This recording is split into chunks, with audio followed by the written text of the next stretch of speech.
की बातें।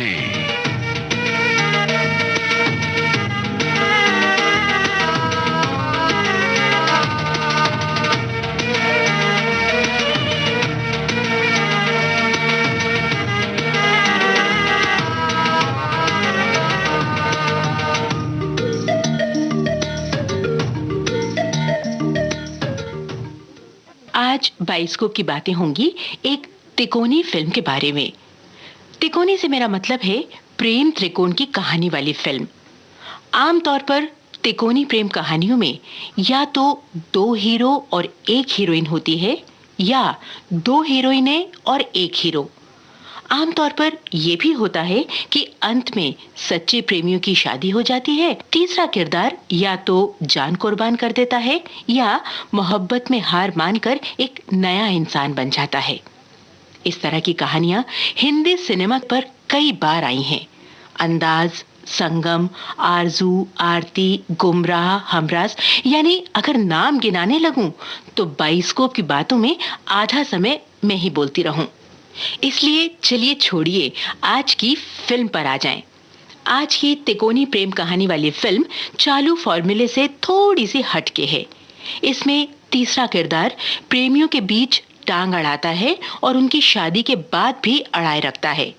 फिल्म के अंत में जाकर कहीं वो अपने अड़ियलपन से बाज आता है। चलिए इन्हीं बातों को डिटेल में सुने लोकेंद्र शर्मा से। प्रोग्राम को लिखा है अशोक अय्यर ने और सहायक हैं PKA नायर। तो अब शुरू होती हैं बाइस्कोप की बातें लोकेंद्र शर्मा की आवाज में। लेकिन ठहरिए, मैंने फिल्म का नाम तो बताया ही नहीं। आज की फिल्म है एक हसीना दो दीवाने।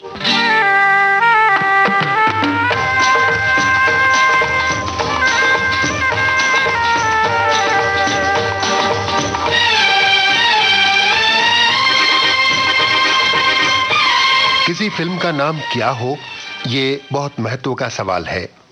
कई निर्माता ऐसे हैं जो अपनी फिल्म का नाम किसी विशेष अक्षर से शुरू करते हैं, तो कुछ ऐसे हैं जो अपनी फिल्म का नाम अंक विज्ञान यानी न्यूमरोलॉजी के हिसाब से तय करते हैं।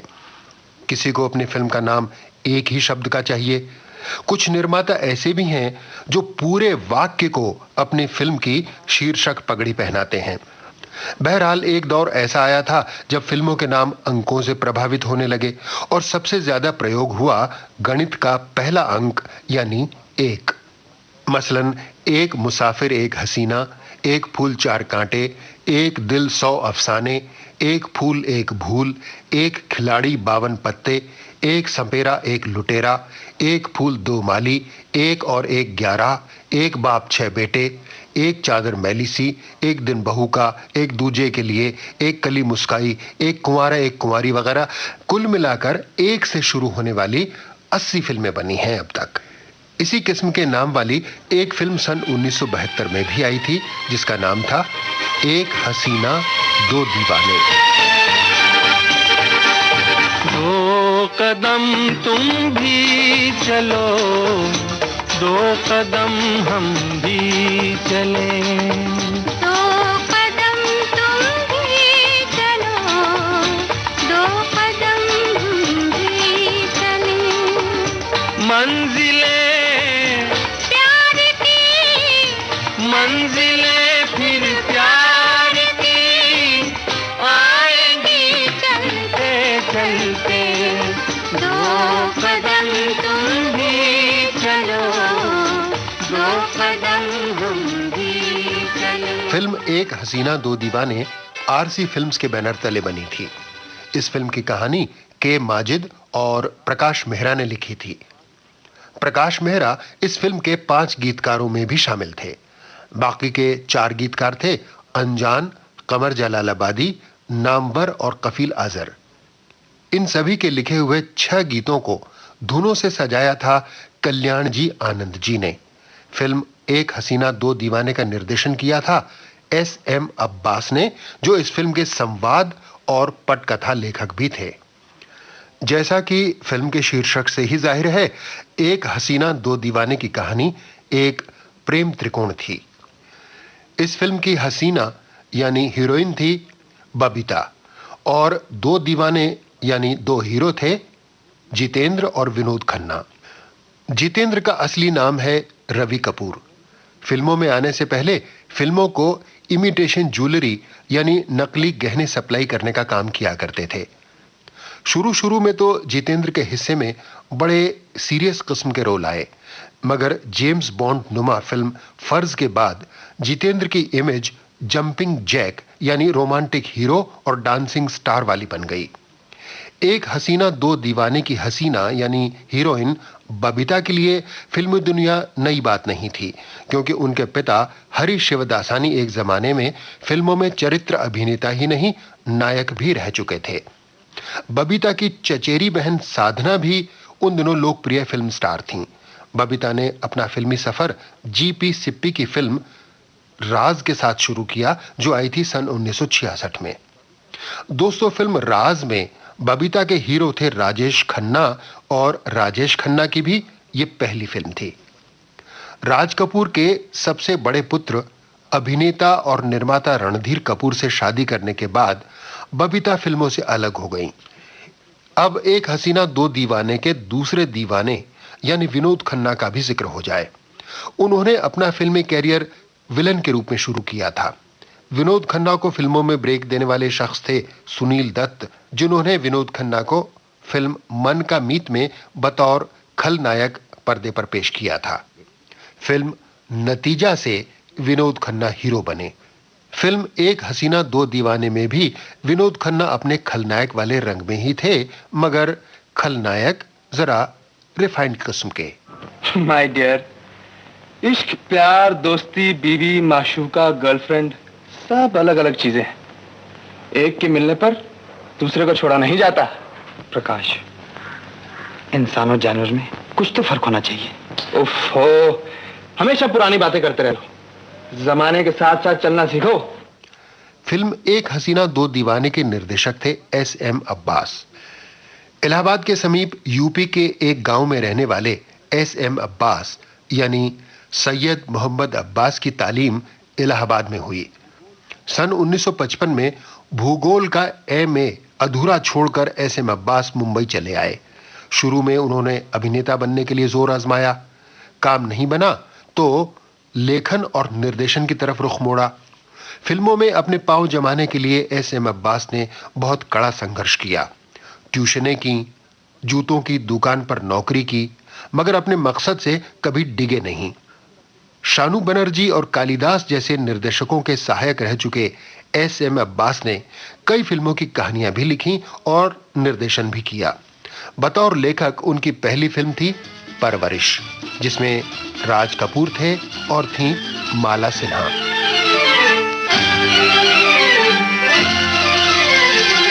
मस्ती भरा है समा,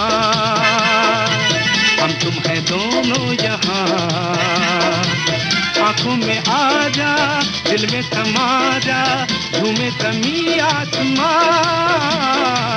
मस्ती भरा है समा, हम तुम हैं दोनों यहाँ, आंखों में आ जा, दिल में समा जा, झूमे ज़मीं आसमां।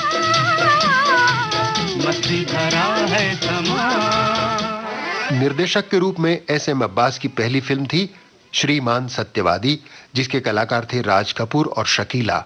श्रीमान सत्यवादी प्रसिद्ध लेखक अदी मर्ज़बान की कहानी पर बनी थी। हाले दिल हमारा जाने ना बेवफा ये ज़माना ज़माना, हाले दिल हमारा जाने ना बेवफा ये ज़माना ज़माना। सुनो दुनिया वालों, आएगा लौट कर दिन सुहाना सुहाना, हाल दिल हमारा। एस.एम. अब्बास ने करीबन 62 फिल्में लिखी हैं और उनमें से कुछ उल्लेखनीय फिल्में हैं परवरिश, कण कण में भगवान, घर घर की बात, सट्टा बाजार, पारस, चोर मचाए शोर, तीसरी आंख और हसीना मान जाएगी वगैरह। उनकी निर्देशित फिल्मों में से एक अच्छी फिल्म थी एक हसीना दो दीवाने। इस फिल्म का कॉमेडी पक्ष भी बहुत मजेदार था। हमका लगत है तो का इसक की बीमारी हुई गई है। हो गई हो तो उकर इलाज कोनो दूसरे के पास कराओ। हमरे दवाखाने में तोरे बीमारी की गोली नहीं। क्यों? मैं सुंदर नहीं हूँ? तुम हो सुंदर हमार ठेंगे से, तोर नैना कटाट ठेंगे से। प्यार का रोग हम नहीं जानत, दूसरा ढूंढो शिकायत ठेंगे से। मोर मैया। हे रे राम कसम कैसा आया ई जमाना। हे रे राम कसम कैसा आया ई जमाना। मर्दन का देखो कैसे छेड़े हैं जनाना। मर्दन का देखो कैसे छेड़े हैं जनाना। या हुआ हाथ मत लगाइयो। हाथ लग गई हो तो जई हो मैं थाना बचाना। कोई पुलिस को बुलाना बुलाना। हे रे रामा राम कसम कैसा आया ई जमाना। फिल्म एक हसीना दो दीवाने की कहानी कुछ इस तरह थी। अमर यानी जितेंद्र और प्रकाश यानी विनोद खन्ना, ये दोनों बचपन के दोस्त थे। आज अमर एक इंजीनियर था और प्रकाश था एक दौलतमंद नौजवान। अमर उसूल परस्त संजीदा इंसान था और प्रकाश एक मौका परस्त दिल फेंक नौजवान। अरे यार, तुझे मेजर साहब के बारे में बताया था ना? हाँ हाँ। मैं उनके बेटे पे बुरी तरह मरने लगा। हाँ? पहले उनकी बेटी भी मरते थे, अब बेटे पे मरने लगे हो। अरे वो बेटी ही को बेटा कहते हैं यार, मैं उस पर मरता हूँ। और वो तुम्हारे दास को घास भी नहीं डालती। घास मैं मंगा देता हूँ। बोल कितनी चाहिए बोल। हाँ? फिर वही हरकत। मैंने उसे अपने करीब लाने के लिए एक चाल चली। मैंने नीता की माँ को कहा कि मैं रामलीला करना चाहता हूँ, और नीता ही वो लड़की है जो कि सीता का रोल प्ले कर सकती है। फिर उसकी माँ है तो इंग्लिश लेडी, लेकिन ओल्ड इंडियन कल्चर की पुजारी, फौरन राजी हो। अमर ने प्रकाश का अनुरोध मान लिया और रामलीला में राम का किरदार निभाने के लिए प्रकाश को ट्रेनिंग देनी शुरू की। रिहर्सल होती तो अमर को राम बनना पड़ता और नीता बनती सीता।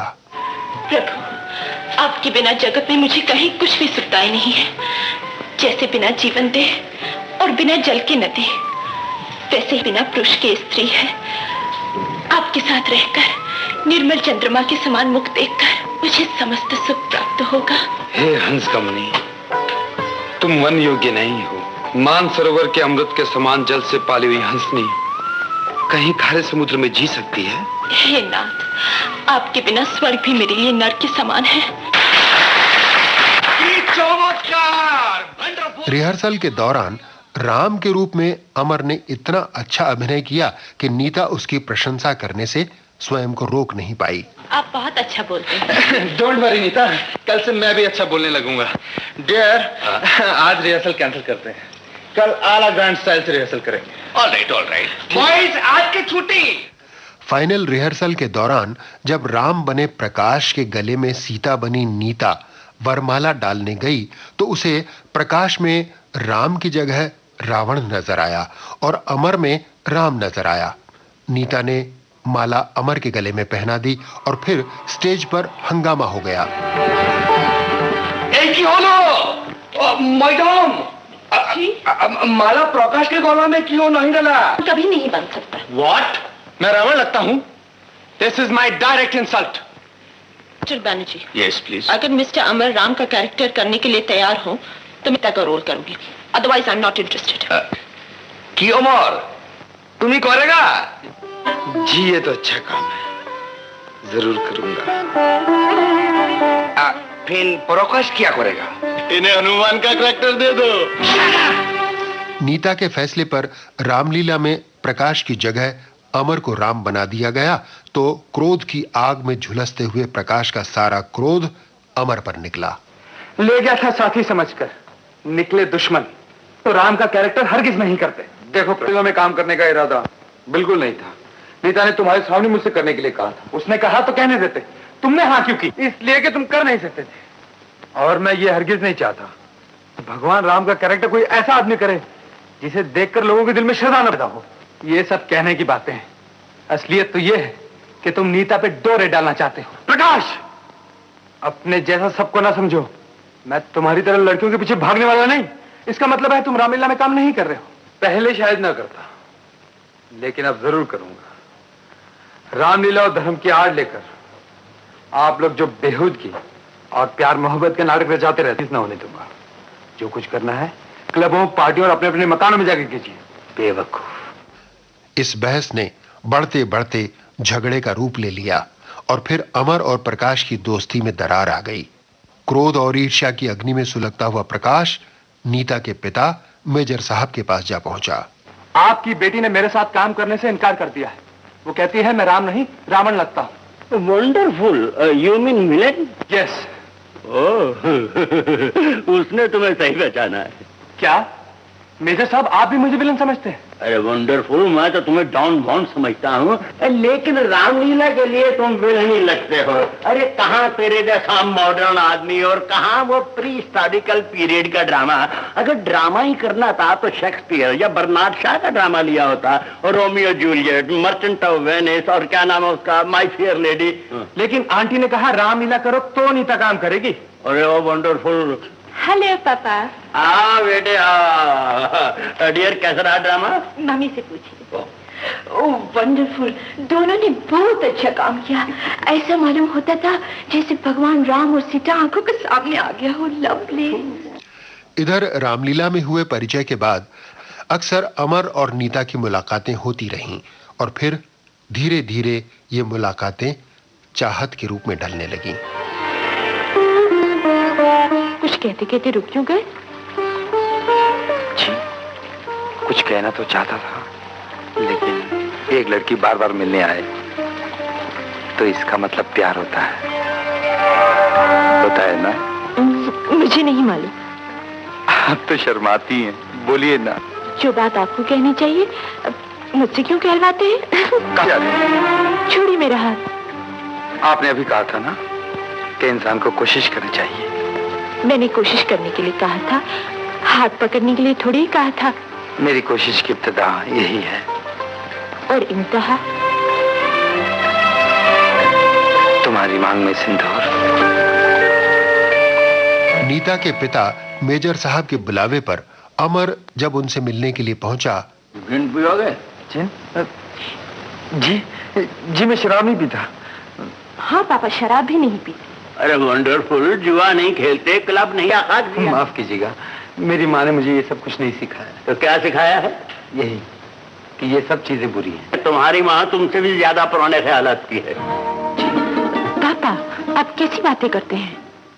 मेजर साहब द्वारा अमर से की गई बदसलूकी नीता को पसंद नहीं आई और अगले दिन वो अमर के पास जा पहुंची। नीता, मेरे प्यार पे शक न करो अमर। ये कदम जो तुम्हारे साथ प्यार की मंजिल की तरफ बढ़े हैं कभी पीछे नहीं हटेंगे।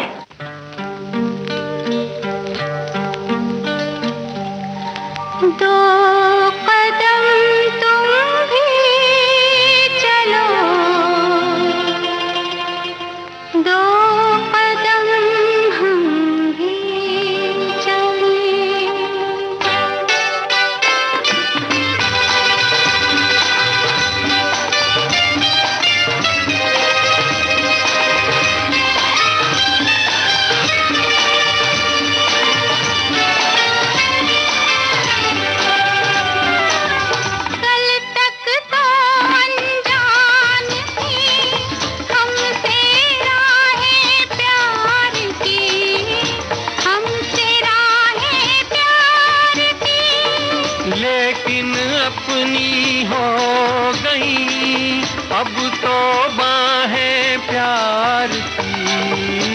अब तो बाहें प्यार की, अब हमें ये जहां, अब हमें तो ये जहां देखेगा जलते जलते। दो कदम तुम भी चलो, दो कदम हम भी चलो, दो कदम तुम भी चलो, दो कदम हम। अमर ने नीता को अपनी जीवन संगिनी के तौर पर एक अंगूठी पहना दी और फिर अपनी माँ के बारे में भी बताया। यही मेरी माँ है। ये तुम्हारे साथ यहाँ नहीं रहती? नहीं, नैनीताल के पास एक गांव है, वहां स्कूल में टीचर है। माँ ने नौकरी कर करके मुझे पढ़ाया है। अब अच्छा। अरे अरे सुनो तो। अमर की दी हुई अंगूठी पहनकर जब नीता घर पहुंची तो वहां प्रकाश भी हीरे की अंगूठी लेकर मौजूद था। नीता अमर की अंगूठी पर निछावर हुई जा रही थी तो उसके पिता मेजर साहब की आंखें प्रकाश की लाई हुई हीरे वाली अंगूठी को देखकर चुंधिया रही थीं। पापा, ये अंगूठी कैसी है? अरे ओ वंडरफुल, इस अंगूठी को तू इस अंगूठी से मिला रही है। इसको देख क्या चमक रही है। हर चमकने वाला कांच हीरा नहीं होता। जिसे तुम कांच समझ रही हो वो असली हीरा है। हाँ बेटे, यही अंगूठी तुम पर सजेगी। वंडरफुल, बहुत कीमती है। कीमती चीज के चोरी होने का डर होता है। एक हाथ से दूसरे हाथ जाते देर नहीं लगती और इस पर किसी की नजर नहीं पड़ेगी। मेजर साहब, मेरा क्या होगा? वही होगा जो मंजूर खुदा होगा। मेजर साहब की दिली ख्वाहिश यही थी कि दौलतमंद प्रकाश ही उनकी बेटी नीता का जीवन साथी बने। सीधे साधे उसूल परस्त अमर में उनकी कोई दिलचस्पी नहीं थी। नीता और अमर के अलग अलग हालात और संस्कारों को भी उनकी अनुभवी आंखों ने ताड़ लिया था। नीता बेटे, अमर के साथ तो खुश नहीं रह सकती। तुम दोनों के ना तो हालात एक थे और ना ख्यालात एक। हालात और ख्यालात वक्त के साथ बदल जाते हैं। नहीं बदलते बेटे। शादी के बाद प्यार की आग ठंडी पड़ जाएगी और फिर जरा जरा सी बात पर तुम दोनों में तनाव और खिंचाव शुरू होगा। आप मेरी खुशी चाहते हैं ना? हाँ बेटे। फिर जो मैं चाहती हूँ वही होने दीजिए। अब मैं कुछ नहीं कहूँगा। पापा, अमेरिका जाने से पहले मैं इस बात का फैसला करना चाहता हूँ और तुम अमर को बुला लो। नीता की जिद के आगे मेजर साहब की एक नहीं चली और उन्होंने बेमन से अमर को अपना दामाद बनाने का फैसला कर लिया। कल तुम्हारी और नीता की शादी हो। इतनी जल्दी? शादी करना ही है तो जल्दी क्या और देरी क्या? लेकिन मैंने अपनी माँ से तो पूछा तक नहीं। और रोमांस करते वक्त अपनी माँ से पूछा था क्या? जी नहीं, लेकिन उनकी इजाजत तो जरूरी है।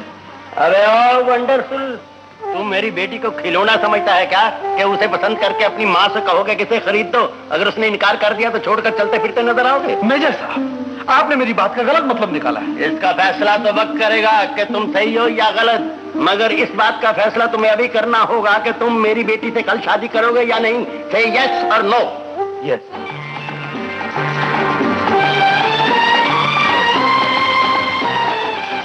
अमर और नीता की शादी हो गई। प्रकाश के मंसूबों पर पानी फिर गया। उसने नीता और अमर की शादी भी अटेंड नहीं की।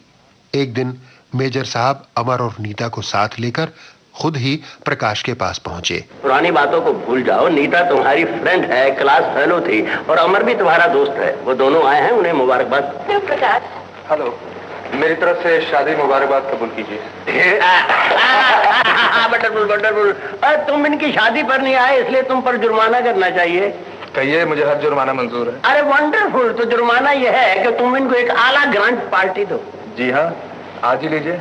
आज तो माँ का आशीर्वाद लेने हम लोग गांव जा रहे हैं। तो कोई बात नहीं, आने के बाद से। अरे वंडरफुल, तो तुम ऐसे करो, तैयार हो जाओ, हम इनको स्टेशन पर छोड़ने जाएंगे।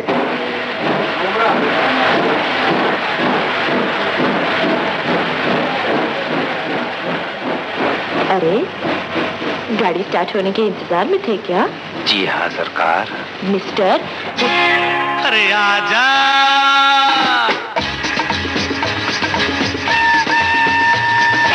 आजा या आ जाने दे पास, करनी है तुझसे बातें खास। आजा या आ जाने दे पास, करनी है तुझसे बातें खास। है रात सुहानी, सुन दिल की कहानी। है रात सुहानी, सुन दिल की कहानी। अरे आजा या आ जाने दे पास।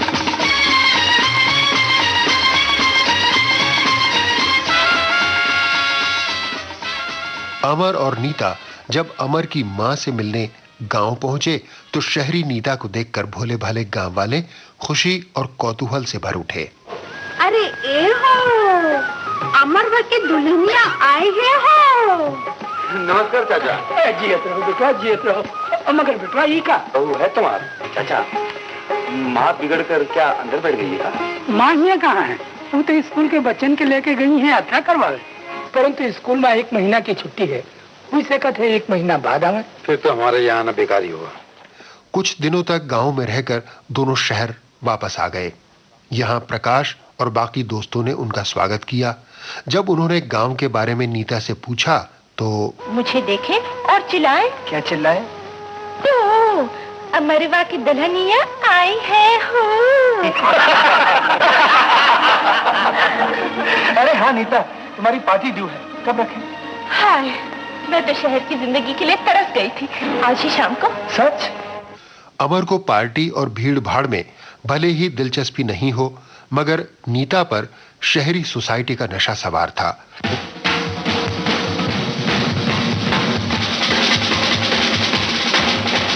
अमर पार्टी में पहुंचा तो जरूर, मगर वहां का माहौल उसे बिल्कुल रास नहीं आया। शोर शराबे वाले विदेशी संगीत पर थिरकते हुए नौजवान लड़के लड़कियों के रंग ढंग देखकर अमर ये गाने पर मजबूर हो गया। ये नाच बाच क्या है? गिरिया पगिरिया पगिरिया पापा पगिरिया पगिरिया पिया।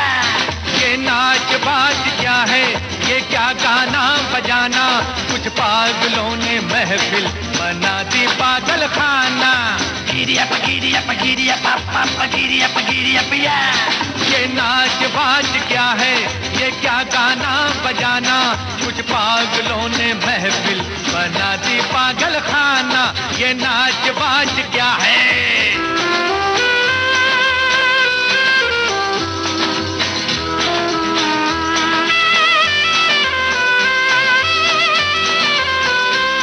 न मस्जिद का चर्चा न मंदिर की बातें, न मस्जिद का चर्चा न मंदिर की बातें। उजाले हैं पूरब के पश्चिम की रातें।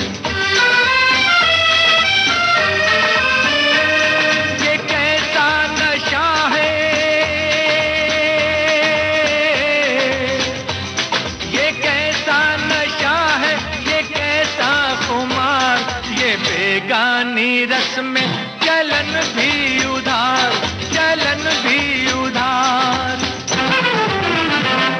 वो सदियों पुरानी हमारी निशानी, तुम्हारी दुआ से बनी है निशाना, बनी है निशाना।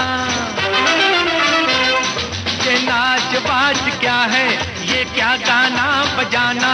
कुछ पागलों ने महफिल बना दी पागल खाना, बना दी पागल खाना, बना दी पागल खाना। पार्टी से लौटने पर अमर और नीता में तकरार हो गई और शायद यही उनके रिश्तों में कड़वाहट की शुरुआत थी। तुम्हें सिर्फ अपनी बातें अच्छी लगती है, दूसरों की बुरी। मेरी बात तो सुनो नीता। मैं तुमसे बात नहीं करना चाहती।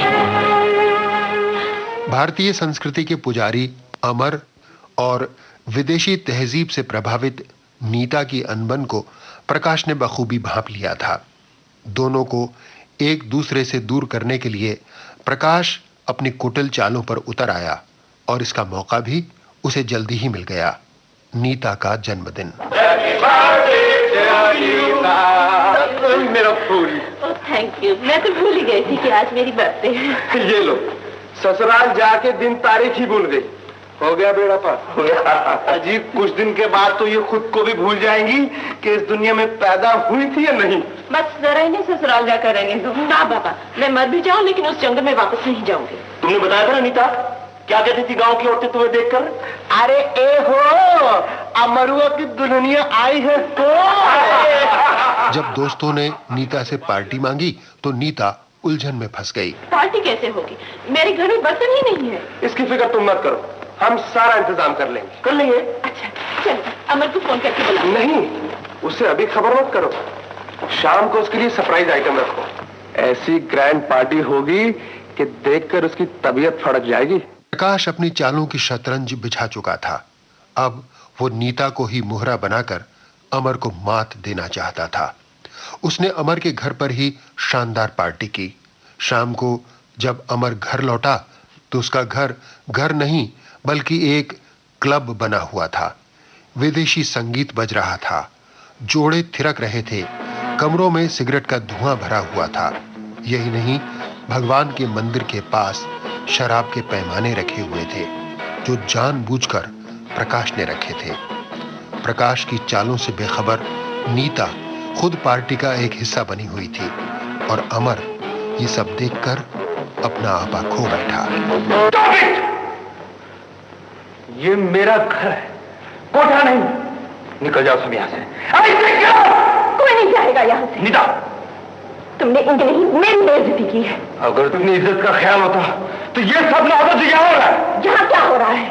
पार्टी देखो, खाने भी बुलाना क्या बुरी बात है? ये पार्टी है या हमारी का अड्डा? वो देखो, क्या शराब की बोतल वहां रखनी चाहिए? जवाब दो। अरे इसमें बुराई ही क्या है? देवी देवता सोमरस तो पीते ही थे, आज विस्की रस सही। अगर तुमने धर्म का मजाक उड़ाया तो मैं तुम्हें जान से मार दूंगा। अमर, हद से आगे न बढ़ो, नहीं तो अच्छा नहीं होगा। क्यों शटा? दूर हो जाओ मेरे।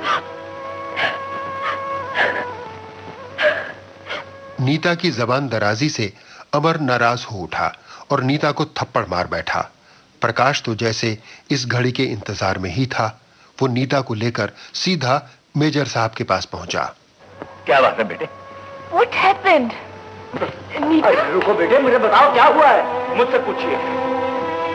ये सब क्या है प्रकाश? हमने नीता के लिए बर्थडे पार्टी रखी, लेकिन आपका दामाद आपकी बेटी की खुशी ना देख सका। जानते हैं इस मौके पर उसने उसे क्या दिया? क्या? थप्पड़। हरी महफिल ने उसे नीता के मुंह पर थप्पड़ मारा और जब इन्होंने उसे रोकना चाहा तो उसने इनकी ये हालत बनाई। देखिए देखिए, आज हम सब लोगों को घर से बाहर तोड़ दिया। अरे जिस हाथ से उसने थप्पड़ मारा मेरे बेटे को, मैं उसका हाथ काट दूंगा। आज उसे मैं जान से मार दूंगा। मेरी बंदूक कहाँ है? वेट डार्लिंग, डार्लिंग, डार्लिंग रुक जाओ। नहीं, वो कमीना खुद को समझता क्या है? मैंने उससे अपनी बेटी की शादी की है, कोई लौंडिया बनाकर नहीं भेजा। इधर जब अमर का गुस्सा शांत हुआ तो उसे नीता को तमाचा मारने पर बहुत पछतावा हुआ और वो उसी वक्त नीता को मनाने के लिए उसके घर जा पहुंचा। मैं नीता से माफी मांगने आया। भरी महफिल में उसके मुंह पर थप्पड़ रसीद कर दिया और अब अकेले में उससे माफी मांगने आए हो? वंडरफुल। अपनी तहजीब और सभ्यता का रोना रोते थे। यही है तुम्हारी तहजीब, जहां औरतों को जानवरों की तरह रखा जाता है और उनसे गुलामों का बर्ताव किया जाता है। मेजर साहब, गड़े मुर्दों को उखाड़ने से कोई फायदा नहीं और न मैं उन बातों का जिक्र करना चाहता हूँ जिनकी वजह से बात यहाँ तक आ पहुंची है। मैं तो सिर्फ नीता से माफी मांगने आया था। वंडरफुल, माफी मिल सकती है मगर एक शर्त पर, तलाक। ये आप क्या कह रहे हैं? शादी ब्याह कोई बच्चों का बनाया हुआ घरौंदा नहीं है। जो बनाया खेला तोड़ दिया। वो तुम्हारे साथ एक मिनट नहीं रहना चाहती, तुम्हें तलाक देना पड़ेगा। आप कौन होते हमारी जिंदगी का फैसला करने वाले? ये मत भूलो कि वो मेरी बेटी है और आप भी ये मत भूले कि वो मेरी पत्नी है। अब तुम्हारा उससे कोई रिश्ता नहीं। मरने के बाद ये रिश्ता खत्म होगा। नीता कहाँ है? तुम उससे नहीं मिल सकते। मुझे मिलने से कोई नहीं रोक सकता। खबरदार, अगर तुमने उसके कमरे की तरफ कदम बढ़ाया तो गोली मार दूंगा। जो बादल गरजते हैं बरसते नहीं। मेजर साहब ने अमर को रोकने की लाख कोशिशें की मगर अमर कहाँ रुकने वाला था। जब अमर नीता से मिला तो नीता का रवैया देखकर वो हैरान रह गया। अब बात करने के लिए क्या रह गया है? नीता, तुम मुझे गलत समझ रही हो। तुमने मेरे मुंह पर नहीं, मेरे दिल पर थप्पड़ मारा है। मैं तुमसे माफी मांगने के लिए तैयार हूँ। रुक जाओ, मेरे पास आने की कोशिश न करना। तुम मुझसे बहुत दूर जा चुके हो। नीता, नीता तुम्हारे लिए मर चुकी है। हमारा तुम्हारा संबंध खत्म हो चुका है। मेजर साहब ने अमर को कोई धमकी नहीं दी थी, इसलिए उन्होंने अमर और नीता के रिश्ते को हमेशा के लिए खत्म कर देना चाहा। कैसे रास्ता भूल गए भाई? तलाक के लिए क्या बात कर रहे हो? आखिर हुआ क्या है? उसने भरी महफिल में नीता के थप्पड़ मारा है। हाँ, ऐसे बदमाश के साथ मेरी बेटी नहीं रह सकती। बात को आगे बढ़ाने से अच्छा है कि दोनों की आपस में सुलह करा दी जाए और फिर वो जिंदगी भर थप्पड़ मारता रहे और हम सुलह करवाते रहे। अगर वो चंद महीनों में नीता को खुश नहीं रख सका तो जिंदगी भर क्या सुख देगा? वकील साहब के बुलावे पर अमर उनसे मिलने पहुंचा। मुझे यहाँ किस लिए बुलाया गया? मिस्टर अमर, जो कुछ भी हुआ या हो रहा है उसका मुझे बहुत अफसोस है। फिर भी आप और नीता अगर तलाक चाहते हैं तो हो जाएगा। न मैं तलाक चाहता हूँ और न मैं तलाक दूंगा। तुम्हें तलाक देना पड़ेगा। आप नीता इस जन्म में मेरे अलावा और किसी की नहीं हो सकती। लेकिन वो तुम्हारी सूरत भी देखना नहीं चाहती। सूरत देखी या न देखी, वो मेरी पत्नी है और पत्नी ही रहेगी। वो तुम्हारी कोई नहीं है। आपके कहने से रिश्ता खत्म नहीं होगा। आप उसे घर में बिठा कर रखना चाहते हैं तो जिंदगी भर बिठा कर रखिए। मैं तलाक नहीं दूंगा, कभी नहीं दूंगा। एक रोज अमर की माँ यानी नीरू पौराय की चिट्ठी आ पहुंची। अमर बेटे, तूने शादी कर ली और माँ को याद तक नहीं किया। बेटा, मैंने तुमसे कहा था ना कि जब तेरी शादी हो जाएगी तो मैं नौकरी छोड़ दूंगी। तो मैंने नौकरी छोड़ दी है और मैं 15-20 दिन के लिए तेरे पास आ रही हूँ, तेरा सुखी संसार देखने के लिए। मैं 15-20 दिन के लिए तुम्हारे पास आ रही हूँ, तेरा सुखी संसार देखने के लिए। उधर अमर की माँ अपनी बहू को देखने के लिए आ रही थी और इधर नीता अमर से नाता तोड़कर अपने मायके जा बैठी थी। उलझन में फंसे हुए अमर को मजबूरी में एक फैसला करना पड़ा और वो नीता के घर जा पहुंचा। मेरी माँ अपनी बहू को देखने 15-20 दिनों के लिए यहाँ आ रही है। तलाकनामे पर दस्तखत करके बैरिस्टर साहब को दे दूंगा। जब तक मेरी माँ यहाँ रहेंगी, आपकी बेटी वहां चलकर रहे, और जिस दिन मेरी माँ चली जाएंगी, बैरिस्टर साहब आपको वो कागज दे देंगे। तुमने मुझे कोई नाटक कंपनी वाली समझ रखा है कि मैं चलकर तुम्हारी माँ के सामने ड्रामा करूं? तुम्हारी माँ की खुशी और गम से मेरा क्या वास्ता? तुमने जिंदगी में मुझे कांटों की सिवा कुछ दिया है जो आज अपनी माँ के लिए मुस्कुराहट की भीख मांगते हो? नीता, समझने की कोशिश करो, इसी में तुम्हारी भलाई है। इस पाखंडी से मेरा क्या भला हो सकता है जो प्यार को भी व्यापार समझता है? तुम हो जा मेरी नजरों से, फिर कभी अपनी सूरत न दिखाना। Get out. नीता ने अमर की मां की खातिर किसी भी शर्त पर जब वापस जाने से इनकार कर दिया तो अमर मायूस होकर लौट आया। और फिर मां के पहुंचने का दिन आ गया। ट्रेन आ पहुंची। स्वागत के लिए स्टेशन पर अमर को अकेले ही जाना पड़ा। मां ने उसे अकेला देखकर सवालों की बौछार कर दी। तू अच्छा तो है ना? हाँ माँ। बहू कहाँ है? वो नहीं आई? तो चुप क्यों हो गया? बोलता क्यों नहीं? क्या बोलूं माँ, बस यही सामान है। देखो, मेरा दिल घबरा रहा है। सब ठीक तो है ना? बहू बीमार है क्या? अरे बोलो ना अमर। इससे पहले कि अमर कोई जवाब दे पाता, सिर पर पल्लू डाले नीता अचानक कहीं से आई और उसने अमर की मां के पैर छुए। सदा सुहागन रहो। क्यों रे, ये कैसा मजाक है? तुमने तो मुझे घबरा ही दिया था। मैंने सोचा माँ को जरा परेशान करें। अच्छा परेशान किया।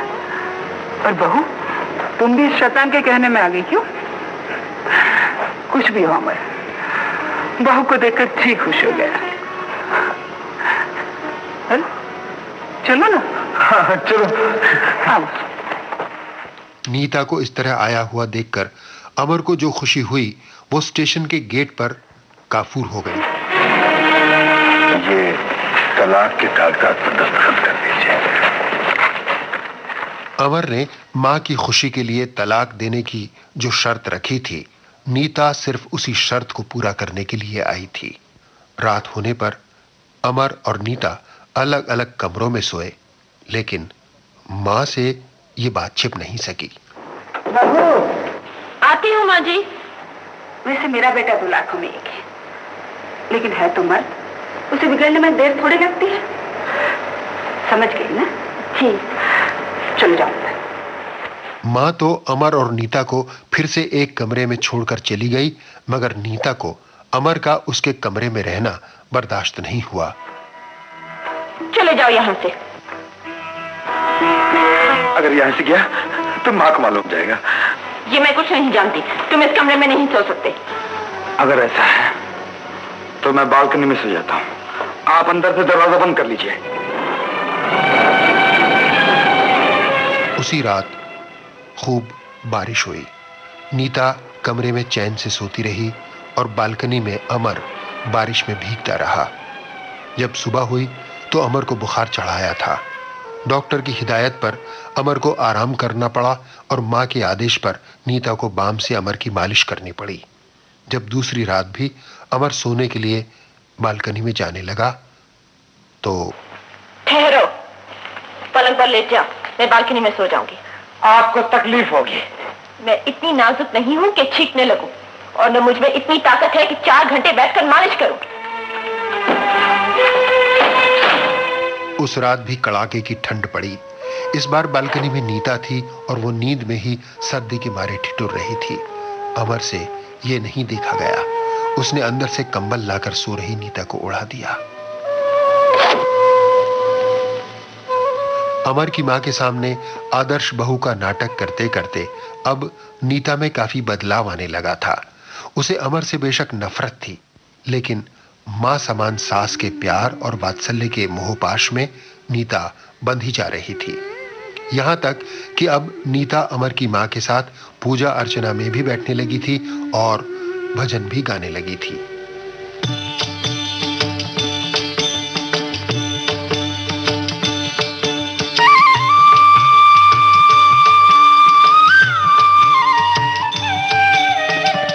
प्रेम पुजारन मांग में भर के,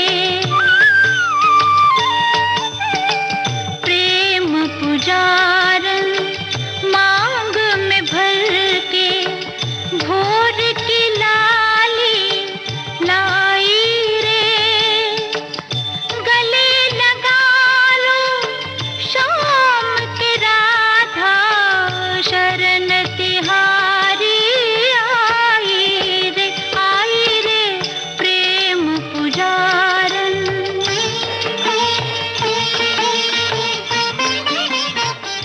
एक रोज अमर की गैर मौजूदगी में प्रकाश नीता का हाल जानने के लिए आ पहुंचा। घर पर मां और नीता थी। मैं अमर का दोस्त नैनीताल में हम दोनों साथ पढ़ते थे। बैठो ना। बैठने की फुर्सत नहीं माँ जी। तो नीता जी दिखाई नहीं देती। वो खाना पका रही है। खाना पका रही है? कौन कौन खाएगा? सिर्फ मैं खाऊंगी। और नीता? ये कुछ नहीं खाएगी, इसका व्रत है। व्रत? बहुत अच्छी खबर है, बहुत अच्छी। आपके समझी जी ये सुन के बहुत खुश होंगे कि आप उनकी बेटी को व्रत भी रखवा रही हैं। बहुत खुश होंगे? बहुत ज्यादा। शायद आपसे मिलने के लिए दौड़े चले आए। मां की दिली ख्वाहिश थी कि अमर और नीता का प्यार एक दूजे के लिए दिन दूना रात चौगुना बढ़ता रहे। बहू, छुरी और प्लेट लेकर आओ। इसके पास बैठ। मुंह क्या देख रहे हो? हल्का फल खिलाओ इसे। जी मैं खा लूंगी। नहीं, ये अपने हाथ से खिलाएगा। खिलाओ। खाओ। इसे रहने दे, चीकू खिलाओ।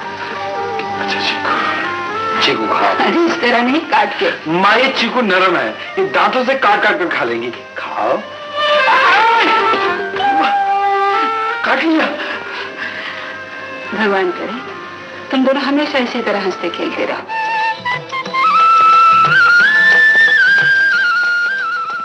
अमर और नीता के झूठे नाटक से बेखबर अमर की मां अमर और नीता पर अपना सारा प्यार उड़ेलकर उनकी खुशहाल जिंदगी के लिए दुआ कर रही थी, और उधर प्रकाश मेजर साहब के कानों में जहर घोल रहा था। काश मैं नीता से मिलने ना गया होता।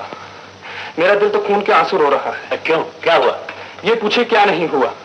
माँ बेटा उससे खाना पकवाते हैं। खाना पकवाते? हाँ, खुद खाते हैं और उसे भूखा रखते हैं। क्या? मैंने पूछा कि नीता को खाना क्यों नहीं देते हो, तो उसकी देहाती माँ कहने लगी कि उसकी आत्मा की शुद्धि के लिए उससे व्रत रखवा रही है। उसकी ये मजाल कि मेरी बेटी को भूखा रखे? मेजर साहब तो अरे अमर की माँ अपने आप को समझती क्या है, वो उसका दिमाग ठिकाने कर दूंगा। हमारी बात तो सुनो। हाँ, मुझको रोको नहीं, आज या वो नहीं या मैं। गुस्से की आग में लाल पीले होते हुए मेजर साहब सीधे अमर के पास जा पहुंचे। अमर की मां और नीता दोनों मंदिर गई हुई थीं। घर पर मौजूद थी पड़ोसन फूल कुमारी यानी टुनटुन। गलतफहमी में मेजर साहब इस भारी भरकम पड़ोसन को ही अमर की मां समझ बैठे और फिर तुम्हारा लड़का अव्वल नंबर का जंगली है, उसने मेरी लड़की की बेइज्जती की है। अरे इतनी इज्जत वाली है थारी छोरी तो घर में बैठा के रख, मत बच्चे के मुंह लगेगी तो ऐसी बात सुनेगी। तू तो अपने लड़के से भी ज्यादा बदतमीज है। कहीं और तू अपनी छोरी से ज्यादा बदमाश है। Shut up! मारे को हड़ा बोले तू हड़ा। अरे ओ फुटबॉल, राम का नाम जप और मत भूल के तू एक मेजर से बात कर रही है। अरे तू मेजर है तो मैं भी यहाँ की कर दे लूं। इतने जोर से बोला ना तो थारी गर्दन दबा दूंगी, समझ गया? अगर तुमने शराफत से बात ना की तो मैं तुम्हारी जुबान खींच लूंगा। अरे मर गए मारी जबान खींचने वाले। मैं तारी खाल खींच के भूस भर के छत पे सुखा दूंगी और खाले भी सूख रही हैं वहाँ। अरे चुप! इब बोल जोर से। ओ, तो तू मुझे मारेगी?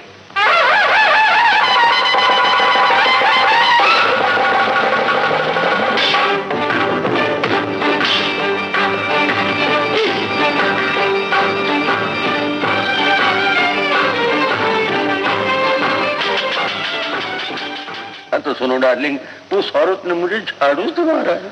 मारा? ओह गॉड, वो औरत है ये बुल? अरे बुल नहीं, बुलडोजर है। देखो डार्लिंग, अब उस औरत के सामने जाना ठीक नहीं।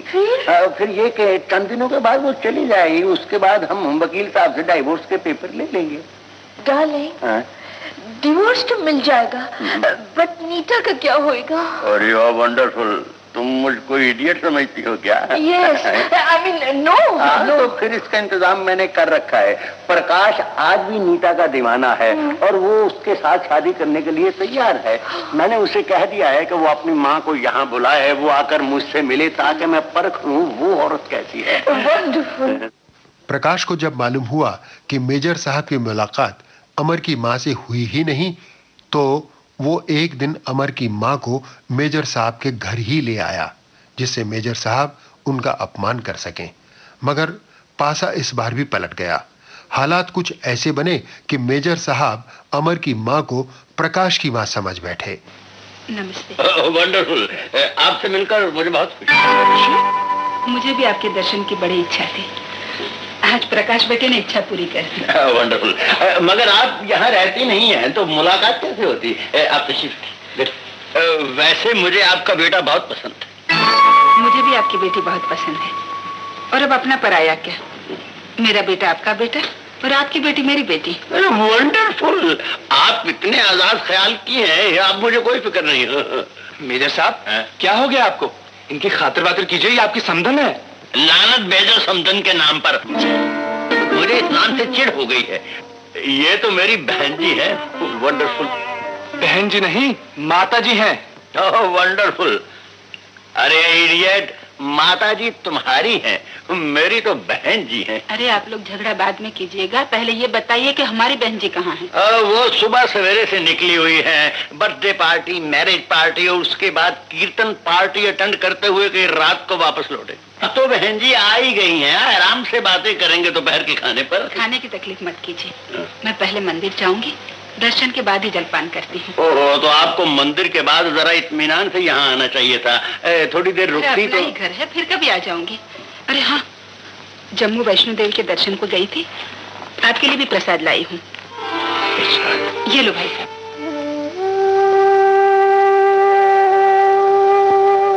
क्या हुआ भाई साहब? आज जिंदगी के पुराने जख्म फिर ताजा हो गए। जब मैं छोटा था तो इसी तरह मेरी बहन पूजा के बाद अपने हाथों से मुझे प्रसाद खिलाया करती थी। वो मर गई और आहिस्ता आहिस्ता मैं उसे भूल गया। आज जब आप मुझे प्रसाद खिलाने लगी, मुझे ऐसे लगा कि मेरी सावित्री मेरे सामने बैठी। वो बहन नहीं रही तो क्या हुआ, ये बहन तो है।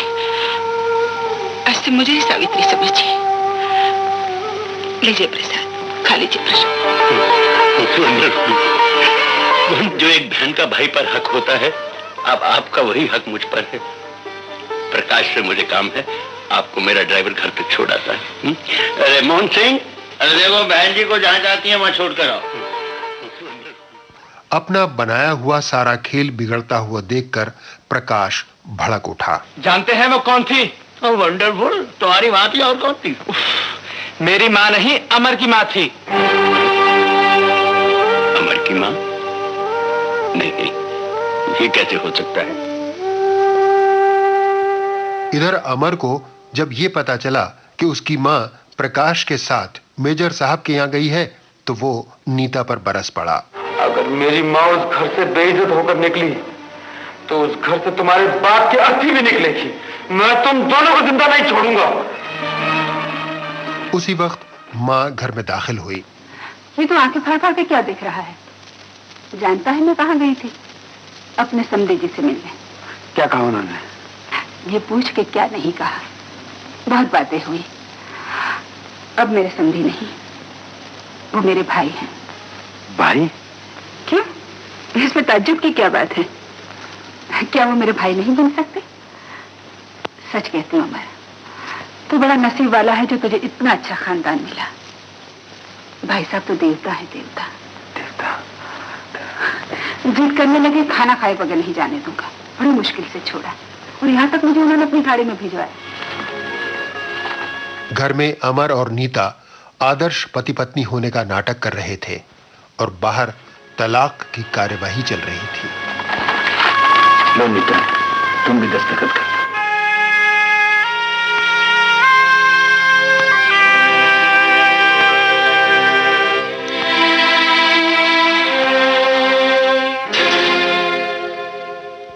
जिस दिन तलाकनामे पर नीता ने अपने दस्तखत कर दिए, उस दिन अमर पूरी तरह टूट गया।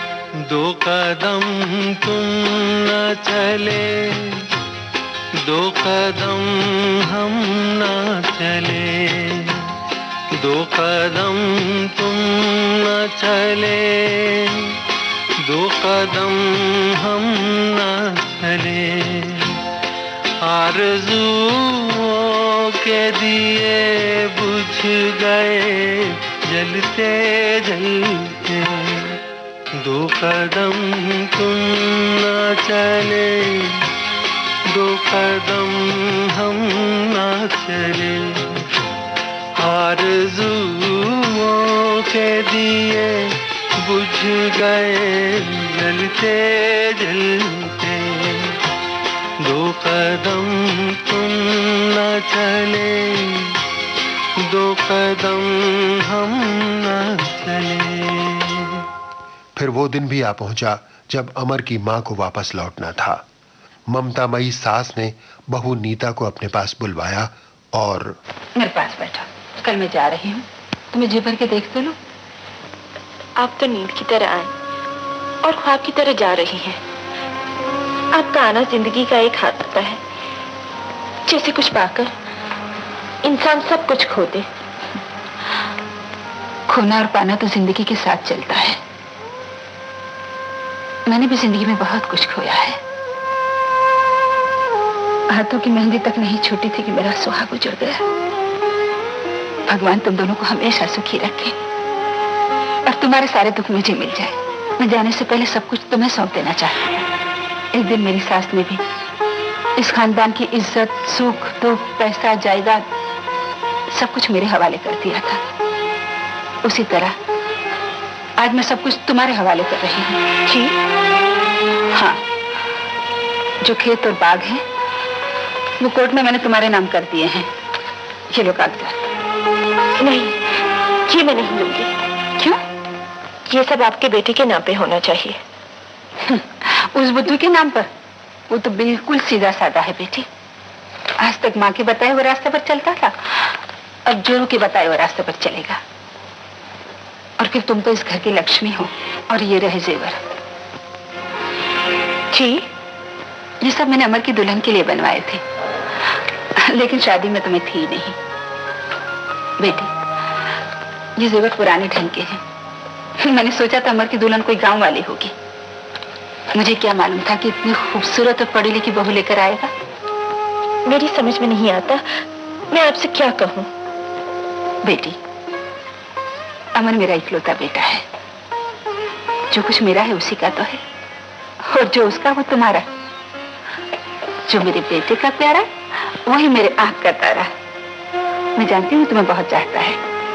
बेटी, ये हमारे बुजुर्गों की निशानी है जो मेरी सास ने मुझे दी थी, और शायद उनकी सास ने उन्हें।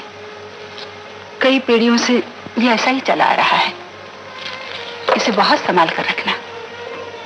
जब तुम सास बनकर अपनी बहू को चार्ज दोगी तो ये जेवर उसके हवाले कर देना और कहना कि वो भी अपनी बहू को दे दे। परसों इसे करवा चौथ के दिन जरूर पहनना।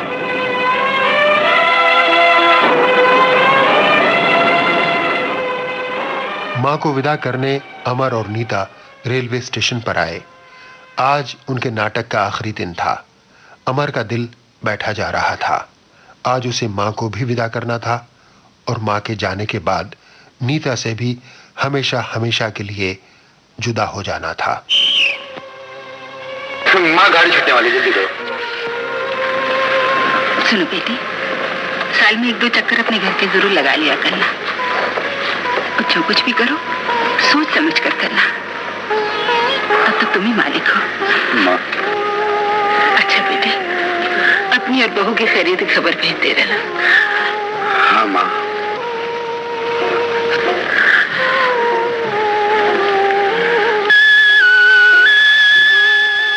ट्रेन स्टेशन से रवाना हुई।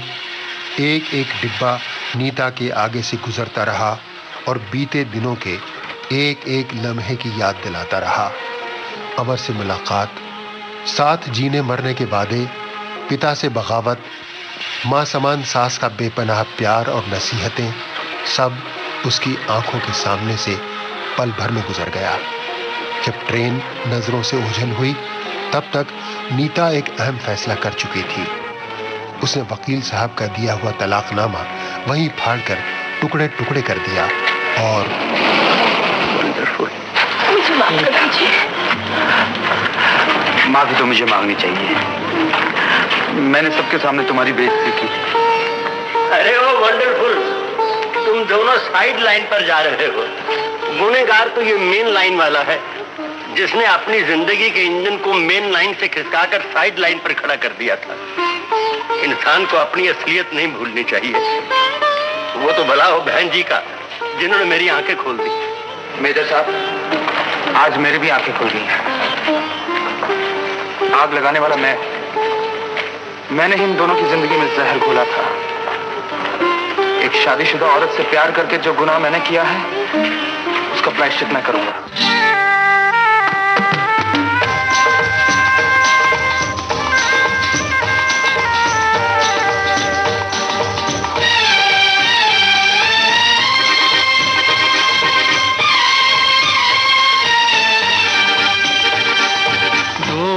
कदम तुम भी चलो, 2 कदम हम भी चले, मंजिले प्यार की, मंजिले फिर प्यार की आएंगी चलते चलते। 2 कदम तुम भी चलो, 2 कदम हम भी चले।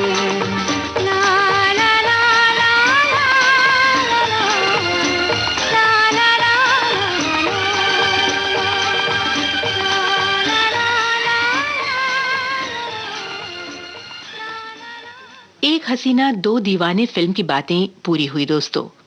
इन बातों को खोजबीन कर कागज पर उतारने वाले थे अशोक अय्यर और PKA नायर की मदद से ये बातें आपको सुना रहे थे बाइस्कोप की बातें प्रोग्राम के प्रोड्यूसर लोकेंद्र शर्मा।